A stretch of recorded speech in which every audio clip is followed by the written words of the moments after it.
Hey guys, it's Danny with Danny Aquatics coming to you from the fish room. Just a quick update on the big tanks here on this side of the room. And this is the 275, the African cichlid tank.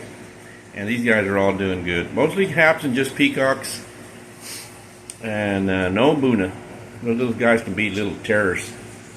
But these guys are doing swell. And let's move over to the 330 gallon tank, my South American tank, and these guys are just doing beautifully too. And love this tank and its sister tank that I just refurbished, the glass panel in the front. So we'll move on to that one here in a little bit. Let's check out these guys, the massive tank, the 550 gallon, my DIY.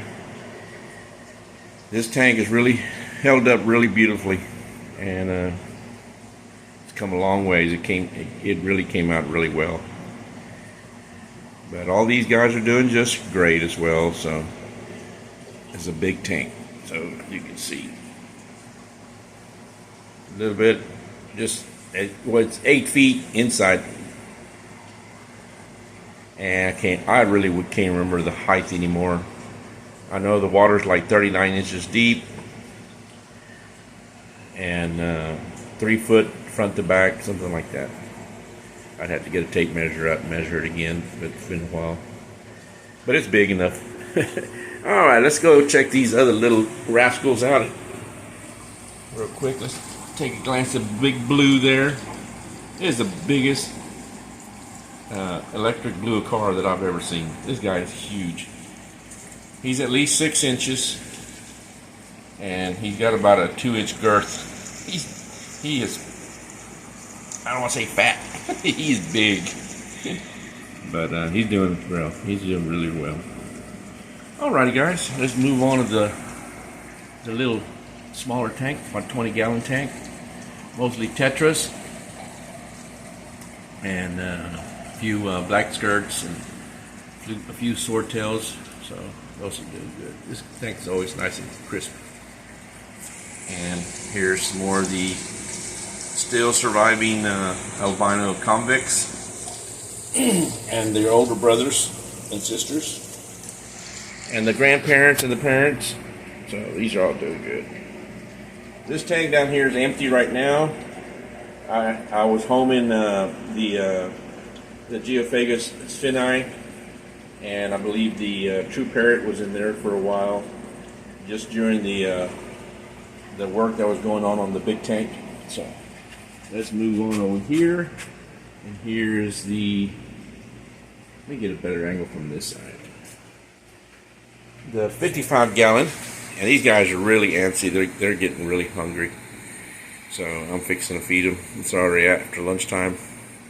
It's after 1 o'clock. But these guys are always doing just beautifully. This is the 65 gallon, my regular convict tank. Overpopulated, but these guys, every once in a while, they keep spawning, and 1 or 2 will survive, and that's where you see those little tiny ones in there every once in a while, just growing up. But life will find a way, as they say. So we're leaving the big tank for last. Here's the 150, and these guys are doing swell as well. Even in this tank, as many convicts and a few female haps and peacocks, their life will find a way. In all this mess, all this chaos, look at that. There's one little one there, and there's another one somewhere. They're about a little bit over an inch long now. I saw 2 of them earlier, but there was 3 for a long time, but I guess 1 never made it. But earlier I just saw him. There's 2 of them in here, but they are something else. Life will find a way, and they survive. So I think, is that him? No, that's not him down there. But they're hiding. But this tank is really a spare tank that keeps stuff, mostly African cichlids that I don't know what to do with. But let's take a look at the new cleanup job on the 450 gallon tank, and everybody is back in their tank and everybody's just loving it. The only one I didn't bring back, I think he just loved the old original tank, was the one, the smaller electric blue car that I have. He's about 3.5 inches long, and he's going to stay in that 150 in the bedroom. So, but this tank came out just beautifully, the glass.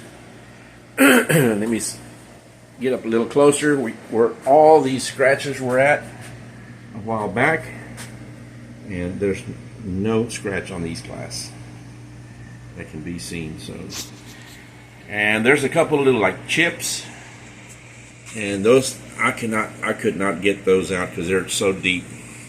And those one there, and then a couple of little pieces right in here. But other than that, oh my gosh, all the big scratches that were just an eyesore, those guys are gone. So it's really, really nice to come in here and I don't have to worry about squinting or closing my eyes a little bit to avoid seeing all the scratches on this panel now. So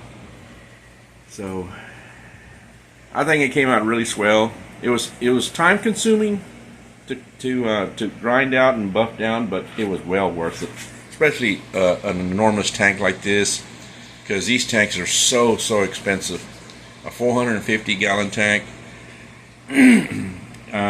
This tank empty is 700 pounds, so it's a very thick glass tank.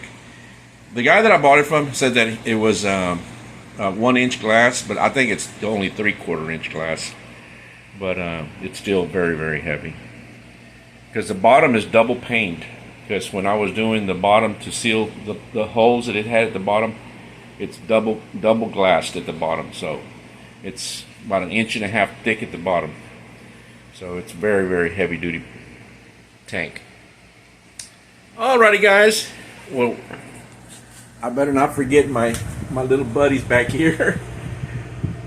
My little puffer 8s, or figure 8 puffers I should say. And these guys are always doing really well in this tank. They're little brackish water, 0.008, and the kids love coming watching their little figure 8 puffers.